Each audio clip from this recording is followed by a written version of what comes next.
Hello everyone, this is Julian from Kanen Coffee, and today we have a Isomac with us in the shop, and it came in originally for a few things and then came back for warranty. And what we had to do is actually reconfigure a new power box to this machine. The older ones are not manufactured anymore, so the distribution centers actually sell a new, you would call it a retrofit kit for the Isomac.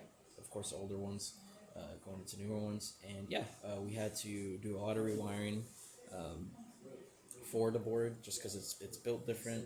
Different parts are in different places. You have to add a few jumpers here and there. After that, I was running into issues on top of it. A lot of issues that are just really hard to tell, like these guys.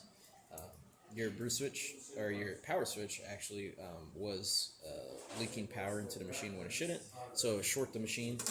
And then also your brew switch was permanently on, as you can hear. Apart from like the click you might hear when I hit it really hard, there is no actual click to it, so it's just permanently open. So I had to replace both the brew switch and new power switch on this machine. But we're gonna quickly test it. Don't worry if this runs a little too fast or slow. I don't calibrate our grinder to the machine. We're just gonna let it run. Since this is a heat exchanger machine, we can run the test air to steam on